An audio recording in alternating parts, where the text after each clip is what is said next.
UFC Louisville has 14 fights to pick from, which means we have 28 fighters that we could bet on, which means we have a lot of spots to make some money and the potential to lose a bunch of money. My name is Angelo. This is We Want Picks, and I'm going to give you my bets for UFC Louisville. But before I give you the bets, let's talk about premium membership. If you go to WeWantPicks.com, if you click Become a Member, it's only $10 for an entire month, and you will unlock every single bet that we have, every single pick, the confidence plays, the round line leans, and more. It's only $10 for an entire month.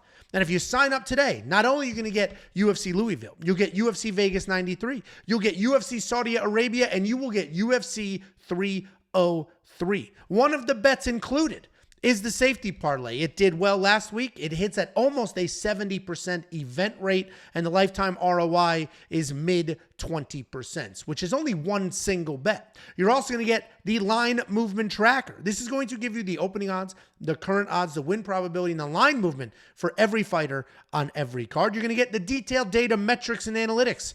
This is spectacular to find your spots. This will help you with your prop bets. You're going to see significant strikes landed, significant strikes absorbed, takedowns landed, takedowns absorbed, age, biometrics, odds, everything you need right here in this spreadsheet to help you find your spots. Every single thing I just mentioned, a whole bunch of things I didn't mention in one single package of $10 for an entire month. WeWantPicks.com, click Become a Member.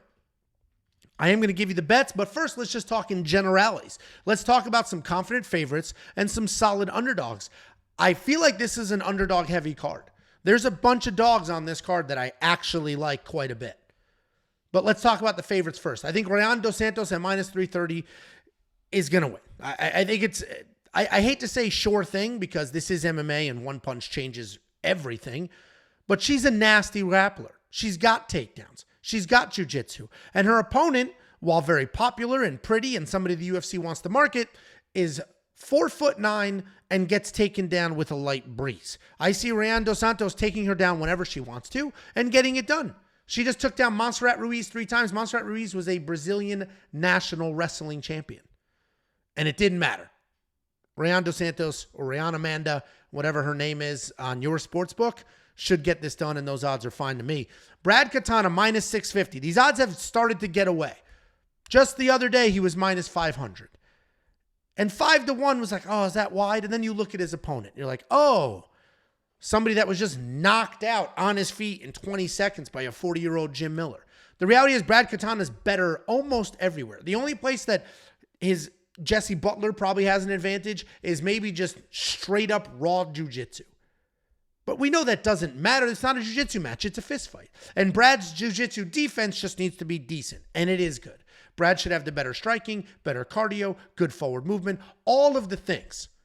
Especially, we'll see what this fight looks like. Weigh-ins are not over. We'll see what this fight looks like on the scale because his opponent is a 155-pounder coming down to 135. Ludovic Klein, minus 135. I think that is just solid value here because Ludovic Klein is fighting Thiago Moises. I think ranking-wise, the best fighter he's ever fought. One of the most experienced fighters he's ever fought. But Ludovic Klein is a guy that looks better and better in every fight. He's got great technical striking. He has wrestling if he needs it. Please, God, don't use it in this fight. But Ludovic Klein is tough. He's a dog. Great technical striking. Good takedown defense. And I think he touches up Thiago Moises. I think he just outstrikes Thiago Moises, defends the takedowns, and I think he wins this fight. I got him at minus 125. I'll show you that in a second. He's minus 135 right now, and I think there's solid value there. And then Bruno Ferreira. Listen, every single one of these cards has a landmine. Every single one of these cards has just a hole that we all fall into. There's a fighter we're all so confident in, and it just doesn't go well. Bruno might be that guy. I have a bet on him. I will show you that in a second. Bruno might be this week's landmine. He should win. It's almost too obvious that he should win. He's a powerful guy with big hands that can knock people out. Dustin Stoltzfus, his opponent, gets knocked out. I mean, it's literally 1 + 1 = 2, and maybe it's entirely too obvious. But how could we not? You can't, in your right mind, say, Dustin Stoltzfus is going to win. Let me throw my money on him. You can look at this and be like, less than 3-1? A guy that knocked out Gregory Rodriguez with ease, fighting a guy that gets knocked out easily? You got to go Bruno Ferreira, and I have gone him. I'll show you that in a second. Underdog-wise, like I said, this entire card is loaded with live dogs. I think Sexy Mexi, at basically even money, he is the dog in this fight. I think he's a decent underdog. He's fighting Daniel Marcos. Daniel Marcos, if you look at his record, yes, he's undefeated at 15-0, and he's got a bunch of finishes. But look at his recent record. He's barely squeaking by. Barely squeaking out some of these wins. He's sort of a low-volume striker that relies on mistakes from their opponents. I think John Castaneda is just going to come forward, strike with him, stay in his face, work in a takedown when he needs to. I think John Castaneda wins this fight. Charlie Radtke, 2-1 dog. I understand it on paper. On paper, Charlie Radtke is a grappler.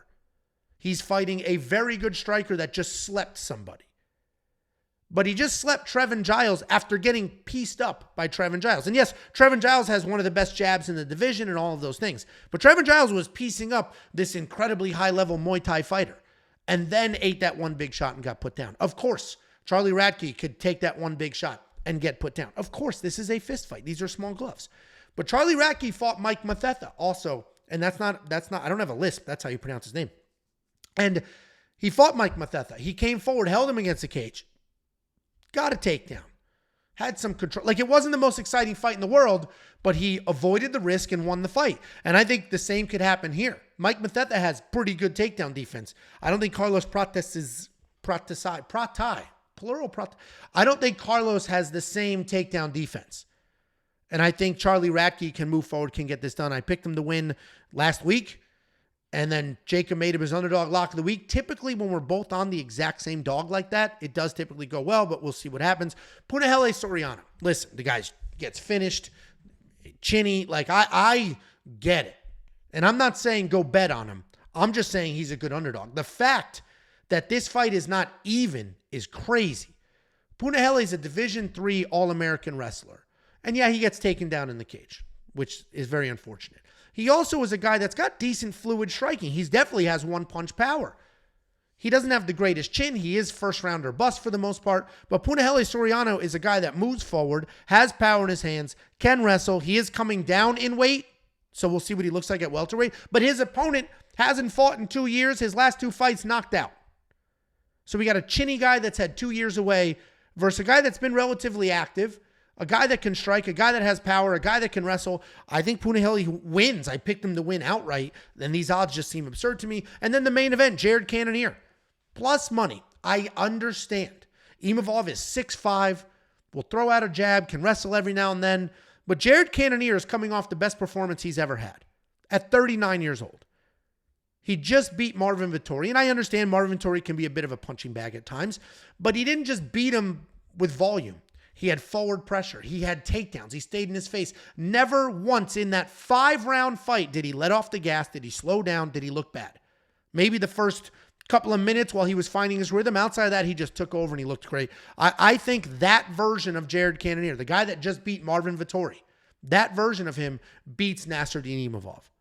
So plus 105, I wish it would be better value. I wish they would say, well, he's 40, so he's plus 160. But I do think Jared Cannonier can win this fight. I think he's a great underdog, and I do have money on him. Let's take a look. Here are my bets, 3.5 units out the door. If you guys know me, you know I'm a relatively conservative guy. Some weeks I'll bet 4 or 5 units. Maybe 6 if it's like the easiest card in the world. But for the most part, I keep it low. You know, we're trying to make money consistently, week in and week out. And for the most part, we do that. I am up. I'm doing very well this year. And this year has been loaded with landmines. And a lot of that has to do with picking spots and not overextending. What you're not going to see from me are, third round submission for plus 200,000 type bets. You can get those from Jacob. But for me, let's be a little straightforward, a little conservative. Ludwig Kind, money line, half a unit, minus 125 for all the reasons that I just mentioned. I think the takedown defense will hold up. And then if it's a striking match, he's the far superior striker. Then I parlayed Bruno Ferreira and Rayanne Dos Santos. I think Bruno Ferreira wins this fight. I don't know how he'll manage to mess it up. He might mess it up. But Dustin Stolfus is a guy that gets knocked out. Bruno Ferreira knocks people out. But he's not just like a clueless loser on the ground that has some power. He can wrestle as well. He's got jiu-jitsu. And Dustin Stolfus is a big guy. We just watched him take down Punahele Soriano a bunch of times. But I think Bruno Ferreira knocks out Dustin Stolfus. Then we have Rayanne Dos Santos. This is quite simply, she's a good wrestler who gets the takedowns. She's fighting a tiny little person who gets taken down. Simple. Both of these are 1 + 1 = 2. I parlayed them together, and I threw 1 unit of that at plus 101.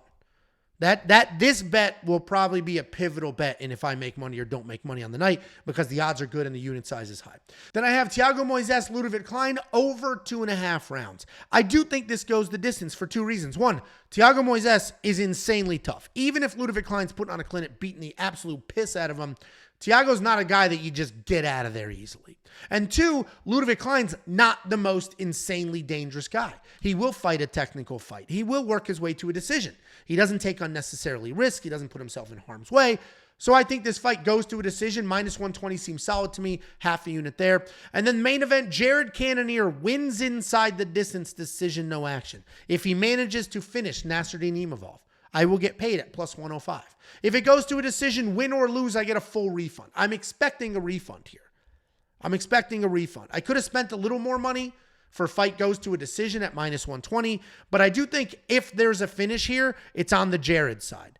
So minus 120 for what is a safer bet in that this goes to a decision, or plus 105, which is a little less safe.